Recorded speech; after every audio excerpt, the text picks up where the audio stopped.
I rattled the keys nervously, hesitating under the flickering neon open sign. Normally, I didn't mind closing up Tony's corner store overnight, but lately an uneasy atmosphere plagued Main Street after dark. Missing person flyers, papered telephone poles, and sinister incidents left citizens edgy as Halloween time. Just a week ago, Mark Fletcher from the gas station disappeared without a trace after his graveyard shift. Quitting time meant doors locked, streets deserted, life leeching from the buttoned-up downtown, as if the whole place braced against a creeping menace that nightfall seemed to summon. With a shiver, I ducked inside. The familiar scents of fresh popcorn and chewing gum soothed my nerves as I began the closing routine, turning off ovens, covering pastries, wiping the counter.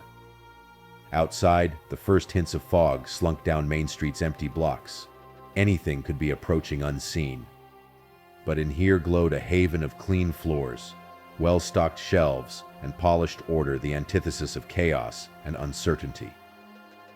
Satisfied at last, I brewed sweet tea at the break room table and propped up my criminology textbook. Studying always eased loneliness on quiet nights. As true crime tales enveloped me, the tension ebbed from my shoulders. A sudden loud thump from the back loading dock jolted me alert. I sat listening, scanning the inky darkness framed by the stockroom window. Probably just a stray cat in the alley. Right. Forcibly dismissing my nerves, I grabbed the heavy maglite and marched assertively to investigate. Rounding the last shelf, I froze. Instead of moonwashed concrete, a yawning void swallowed the dock entrance shrouded by wisps of fog. Impossible.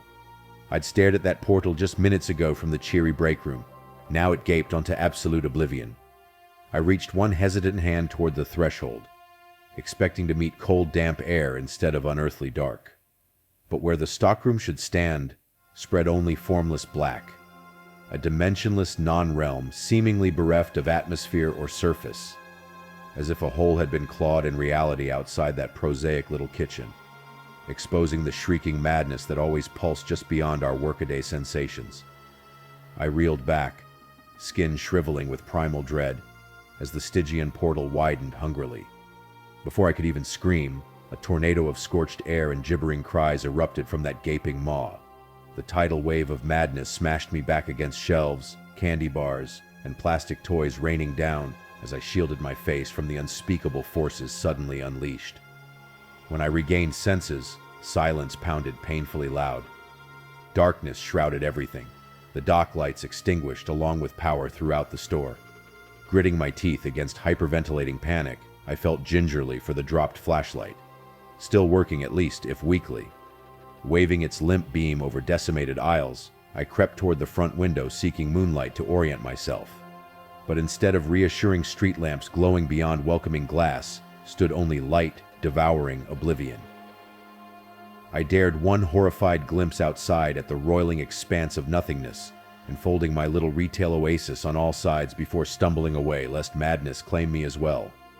Because hovering outside that thin remaining barrier, peering with grinning interest at the cowering girl and her frail electric torch, waited horrors my cracking psyche could scarcely comprehend. There would be no reaching the front door to escape this inconceivable siege. No more checking the time or awaiting daybreak's deliverance. Only me alone in the feeble ring of light as unspeakable things circled hungrily, eager to feast on flesh or soul like black hole devouring a distant star. If I lasted until dawn, would shuddering daylight even dawn, after whatever ripped tonight's strangled screams from my fellow townsfolk? Perhaps outside finally noticed the orderly clockwork turning placidly behind small-town facades night after night. Perhaps it judged such mundane operations undeserving of continuation. And perhaps one curious apex predator already smelled the coppery tang of defenseless meat awaiting consumption behind these ever-thinning supermarket walls. Moldy cardboard walls sagged under skeins of tattered ore lights. The sour reek of urine and unwashed bodies clung to overflowing trash bins as scurrying rats keened softly. Just another hopeless night in the sunken rat maze we survivalists called Shantytown. I slid my knife into a shredded sheath before descending to the central square where ramshackle market stalls crowded together. Word of a new black market had spread through the urban ruins. Crawler scavengers were barking unbelievable wares from some unreachable subterranean source. Impossibly rich scores we wretched squatters could only dream of looting from abandoned skyscrapers patrolled by corporate death squads. Tonight a fever gripped the dingy alleyways. Everyone craved lavish scarcities like chocolate, light bulbs, or working tech. Such alien treasures promised elevation from bestial subsistence. Even a bite of real fruit could transport one away from this rotting existence for a sublime instant.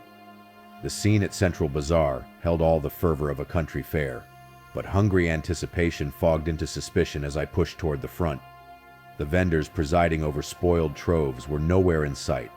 In their place leered repellent figures draped in grimy coveralls and ski masks. No noses, oddly distended jaws, or normal proportions at all. Unease skittered through me. Like everyone here, I'd grown inured to radiation-spawned abnormalities, but these entities radiated menace somehow unnatural. Surely no Fletcher crew of man or beast. The lead figure bared crumbling teeth too pointed for human genetics. "Approach, squatterlings! We bring gifts and bargains!" Hellish red glinted behind dingy goggles. "Come immerse in luxury you never dared dream." The freak's exaggerated gestures evoked a circus barker beckoning rubes toward malign delights, but no one hesitated, too desperate for the fruit spilling everywhere. The creature's limbs seemed to multiply as goods changed hands, trajectories oddly jittery, as if not obeying natural motions. But the customers' eager joy seemed real as they flocked away clutching impossible bounty. Licorice, scented soap, even a teddy bear. My lips tingled imagining one chocolate square dusting my tongue with sweetness. Surely I could risk pawning Grandma's locket for one such guilty rapture? Heart racing, I approached the leader regarding me hungrily through its ragged hood. Up close, details seemed to warp and jitter like a distorted film. I blinked hard, but the effect remained. Vertigo churned my gut from proximity to their shifting forms, wavering upon some unfirm plane.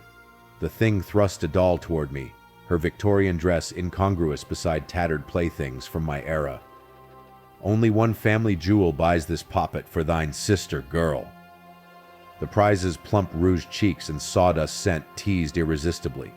Inside my worn coat, the silver locket lay over my heartstring. Tethered since childhood, a final untarnished thread, still linking me to innocent past selves playing tag in golden meadows under puffy clouds. Somewhere a tea kettle shrieked faintly. Moans echoed from the drug den, the cursed windowless hovel where lost souls retreated to escape grim reality forever. I glimpsed their broken forms writhing on bare mattresses as the cohort leader unpocketed a vial of crimson liquid. "Drink deep, friends," it slurred, passing the substance around. "These elixirs grant relief beyond mortal dreams." The liquid steamed improbably in the chill air. As it took effect, their contortions intensified alongside demented ecstasy. I jerked my stare away before such nightmare images branded permanence.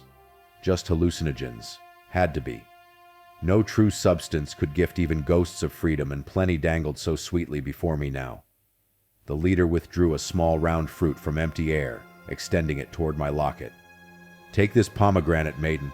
Let all sustenance else turn to ash upon thy tongue." Ignoring the familiar tale underlying its offer, I reached to grasp that glistening ruby spheroid. So temptingly it sparked ancestral tastes from infant lips that evolved, remembering nourishment. Cherished caresses at mother's breast, protective hugs enfolded cozy in father's strong arms. All primal nutriments that failed me the harsh year I turned 12. The locket scalded suddenly in my clutched fist. With a gasp, I yanked my hand back, glazed eyes focusing upon the leader's goggled gaze boring into mine. For the first time, I registered fully the hellish landscape surrounding my filthy feet.